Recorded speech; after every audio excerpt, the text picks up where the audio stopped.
Hello everyone, welcome to Eklavya PCS. स्वागत है विद्यार्थियों आप सभी का एकलव पीसीएस में।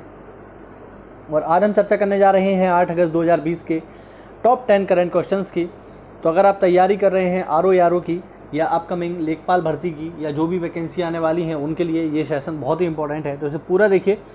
और अगर आप इस वीडियो लेक्चर की पीडीएफ प्राप्त करना चाहते हैं, इस करंट अफेयर की फ्री पीडीएफ प्राप्त करना चाहते हैं, तो ज्वाइन करें हमारा टेलीग्राम चैनल एकलव पीसीएस। वहाँ ये पीडीएफ आपको पर डे फ्री में मिल जाती है। तो चलिए देखते हैं यहाँ पर क्वेश्चन नंबर 1।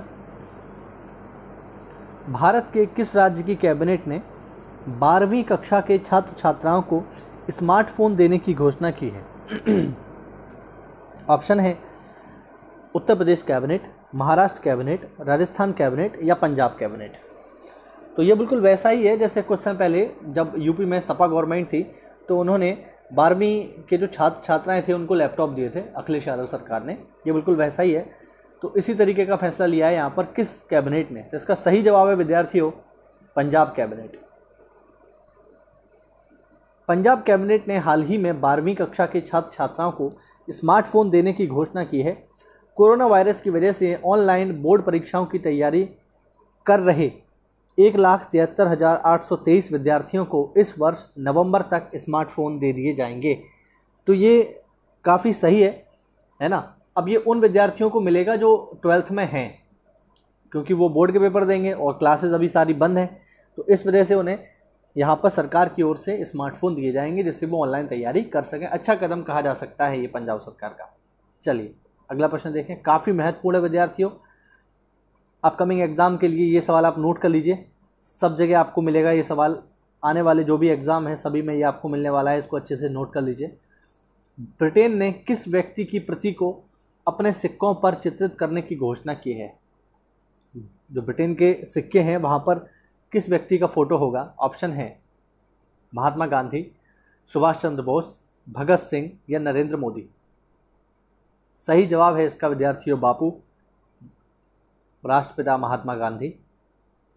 ब्रिटेन ने महात्मा गांधी की प्रति को अपने सिक्कों पर चित्रित करने की घोषणा की है। महात्मा गांधी ऐसे पहले अश्वेत व्यक्ति होंगे जिनकी तस्वीर पाउंड पर छपने जा रही है। तो विद्यार्थियों बहुत ही इंपॉर्टेंट हो जाता है ये सवाल इस लिहाज से कि गांधी जी ऐसे पहले व्यक्ति होंगे अश्वेत, यानी जो गोरे नहीं होंगे, जिनकी तस्वीर ब्रिटेन की आधिकारिक मुद्रा पाउंड पर होगी। तो काफ़ी इंपॉर्टेंट है, इस सवाल को आप नोट कर लीजिए, पेपर में बिल्कुल आपसे पूछा जाएगा आने वाले टाइम में। चलिए अगला प्रश्न देखें।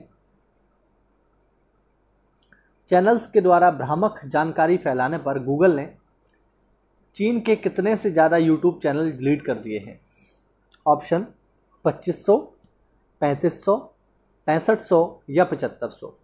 कितने से ज़्यादा चैनल डिलीट कर दिए हैं गूगल ने? सही जवाब है इसका तकरीबन 2500 यूट्यूब चैनल डिलीट कर दिए हैं। यूट्यूब चैनल के द्वारा भ्रामक जानकारी फैलाने के चलते गूगल ने चीन के 2500 अधिक यूट्यूब चैनल डिलीट कर दिए हैं।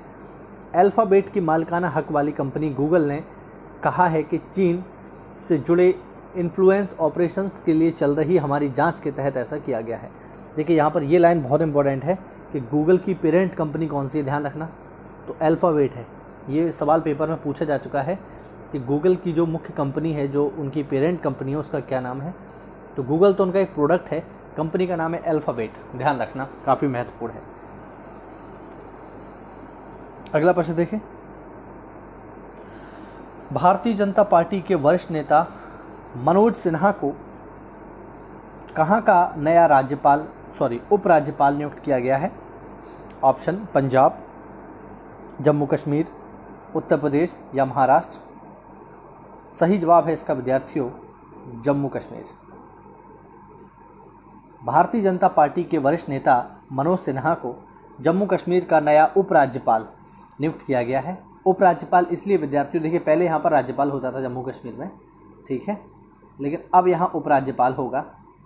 अगर हम देखें इसका कारण क्या है, यहाँ उपराज्यपाल क्यों होगा, तो उसका कारण ये है कि पहले जब जम्मू कश्मीर में राज्यपाल होते थे तब वो यूनियन टेरिटरी नहीं था। अब क्या है, जम्मू एक यूनियन टेरिटरी है, एक यूटी है, केंद्र शासित प्रदेश है, और केंद्र शासित प्रदेश में राज्यपाल नहीं होते हैं। यहाँ पर उपराज्यपाल होते हैं या लेफ्टिनेंट गवर्नर होते हैं। तो अब जम्मू में जो है, जम्मू कश्मीर में राज्यपाल नहीं होंगे, अब यहाँ होंगे उपराज्यपाल। उसका कारण आप समझ चुके होंगे, क्योंकि जम्मू अब एक यूनियन टेरिटरी है, इस वजह से अब यहाँ उपराज्यपाल होंगे। और यहाँ के उपराज्यपाल जो है बनेंगे मनोज सिन्हा। मैं आपको बता दूं, मनोज सिन्हा जी जो हैं ये गाजीपुर के निवासी हैं और 1982 में BHU छात्र संघ के अध्यक्ष भी रहे हैं। एक सवाल यहाँ आपसे ये पूछ सकता है कि अब जो मनोज सिन्हा जी जो यहाँ के लेफ्टिनेंट गवर्नर बनेंगे, यहाँ के उपराज्यपाल बनेंगे, तो इन्होंने किसका स्थान लिया है? तो ध्यान रखना, इन्होंने स्थान लिया है जम्मू कश्मीर के पहले उपराज्यपाल गिरीश चंद्र मुर्मू का। ध्यान रखना, गिरीश चंद्र मुर्मू, ठीक है, ये ध्यान रखना, इन्होंने स्थान लिया है गिरीश चंद्र मुर्मू का। अब गिरीश चंद्र मुर्मू जी जो है ये चले गए हैं CAG बनने, है ना, controller and auditor general of India, ये CAG बन गए हैं आप, तो इन्होंने उपराज्यपाल का पद छोड़ दिया।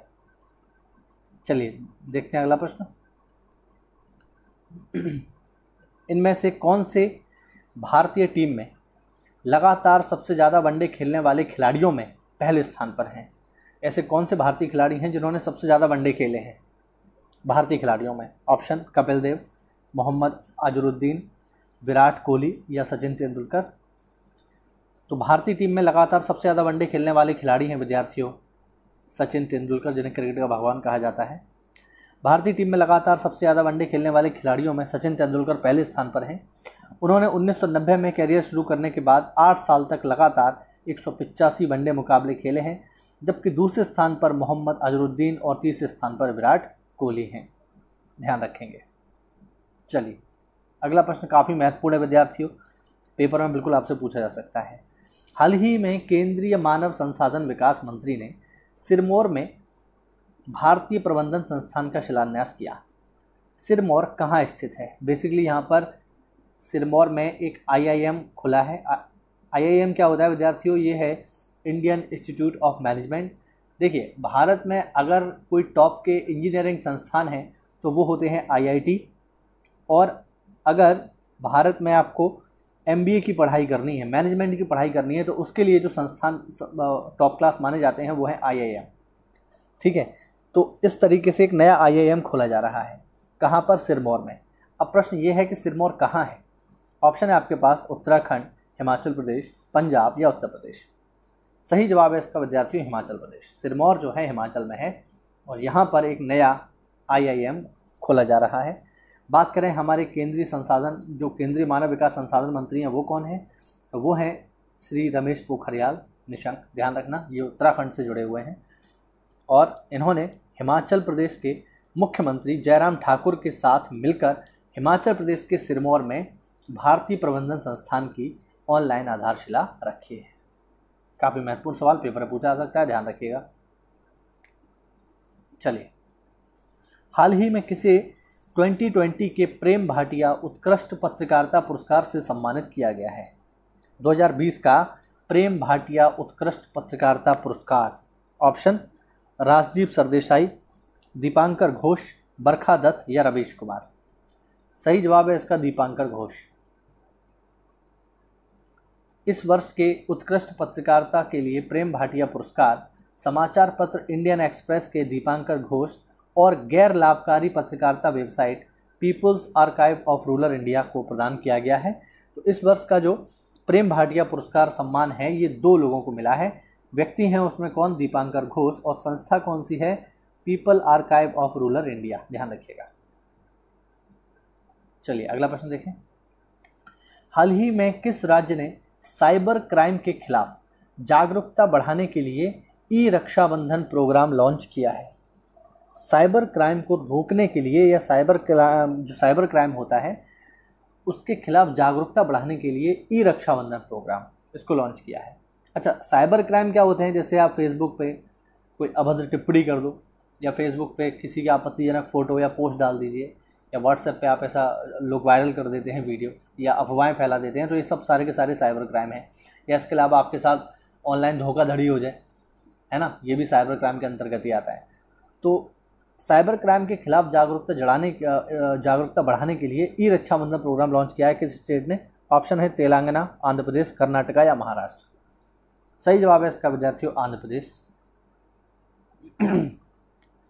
आंध्र प्रदेश के मुख्यमंत्री वाई.एस. जगन मोहन रेड्डी ने रक्षाबंधन के मौके पर ई रक्षाबंधन प्रोग्राम लॉन्च किया। राजधानी अमरावती में लॉन्च किए गए इस कार्यक्रम के जरिए राज्य की सीआईडी और पुलिस लोगों को वर्चुअल माध्यम से साइबर क्राइम के प्रति जागरूक करेगी। बेसिकली ऐड बना करके ये जो है लोगों को जागरूक करेंगे, ठीक है। ऐड के माध्यम से जो टीवी पर ऐड आएंगे या ऑनलाइन ऐड आएंगे उसके माध्यम से लोगों को जागरूक करेंगे। चलिए अगला प्रश्न देखें। हाल ही में केंद्रीय विज्ञान एवं प्रौद्योगिकी मंत्री डॉक्टर हर्षवर्धन ने विद्यार्थी विज्ञान मंथन 2020-2021 की शुरुआत की। इस कार्यक्रम के बारे में कौन से कथन सत्य हैं? काफी महत्वपूर्ण सवाल है। विद्यार्थी विज्ञान मंथन 2020-2021 कौन से कथन सत्य हैं? पहला कथन है, यह कार्यक्रम स्कूली शिक्षा प्राप्त कर रहे छात्रों के लिए है। सही बात है। इस कार्यक्रम का उद्देश्य प्रतिभा पहचान करना है। बिल्कुल। यह कार्यक्रम भारतीय विज्ञान और विज्ञान प्रसार की पहल है। तो ये भी बिल्कुल सही बात है। यानी इसके सारे के सारे जवाब सही हैं, सारे के सारे ऑप्शन सही हैं। ध्यान रखिएगा, पेपर में पूछे जाने वाला प्रश्न है ये, ठीक। केंद्रीय विज्ञान और प्रौद्योगिकी मंत्री डॉक्टर हर्षवर्धन ने विज्ञान भारती द्वारा आयोजित विद्यार्थी विज्ञान मंथन 2020-2021 का वीडियो कॉन्फ्रेंसिंग के माध्यम से शुभारंभ किया। यह एक राष्ट्रीय कार्यक्रम है जिसे कक्षा 6 से 11वीं तक के स्कूली छात्रों में विज्ञान को लोकप्रिय बनाने के लिए शुरू किया गया है। बच्चों में विज्ञान को लेकर लोकप्रियता बढ़े, विज्ञान को लोग जो बच्चे हैं हमारे वो अच्छे से समझ पाएँ, जिससे आने वाले समय में वह हमें अच्छे आविष्कार दे सकें, अच्छे वैज्ञानिक दे सकें। इसके लिए ये कार्यक्रम चलाया गया है जिससे बच्चों के मन में विज्ञान को लेकर रुचि बढ़े। चलिए, और ये सवाल जो मैं आपको पहले ही ऊपर बता चुका हूँ, हाल ही में किसे भारत का सीएजी नियंत्रक तथा महालेखा परीक्षक, ये होता है CAG, comptroller and auditor general of India के रूप में नियुक्त किया गया है। तो ये वही व्यक्ति हैं जो पहले जम्मू कश्मीर राज्य के उपराज्यपाल थे। और जवाब आपको मिल गया होगा। इसका सही जवाब है इसका विद्यार्थियों गिरीश चंद्र मुर्मू। इनके बारे में मैंने ऊपर आपको बताया था कि ये जो है पहले जम्मू कश्मीर के उपराज्यपाल थे। उस पद से इस्तीफा देने के बाद इनको नियुक्त किया गया है भारत का CAG, comptroller and auditor general of India. और अब जम्मू कश्मीर के राज्यपाल बन जाएंगे कौन? मनोज कुमार सिन्हा। तो ध्यान रखिएगा, काफ़ी महत्वपूर्ण सवाल है। आप देख सकते हैं, जम्मू कश्मीर के पूर्व राज्यपाल गिरीश चंद्र मुर्मू को 6 अगस्त को भारत के नियंत्रक तथा महालेखा परीक्षक बनाया गया है। 5 अगस्त को उन्होंने उपराज्यपाल पद से राष्ट्रपति रामनाथ कोविंद को इस्तीफा सौंप दिया था। तो ध्यान रखिएगा, गिरीश चंद्र मुर्मू बन गए हैं भारत के नए सीएजी। कोई आप में से कोई मुझे बता सकता है कि जो सीएजी होता है इसकी नियुक्ति का उल्लेख संविधान के किस आर्टिकल में है? किस आर्टिकल में इनकी नियुक्ति का उल्लेख है? ये आप मुझे कमेंट बॉक्स में बताएं। चलिए, तो ये थे हमारे टॉप 10 क्वेश्चंस जो कि जुड़े हुए थे विद्यार्थियों 8 अगस्त से। उम्मीद करता हूँ वीडियो में आपको कोई नई जानकारी मिली होगी। तो ऐसा है तो वीडियो को लाइक करें, चैनल को सब्सक्राइब करें। मिलते हैं अगली क्लास में, तब तक के लिए स्टे होम, स्टे सेफ। जय हिंद, जय भारत।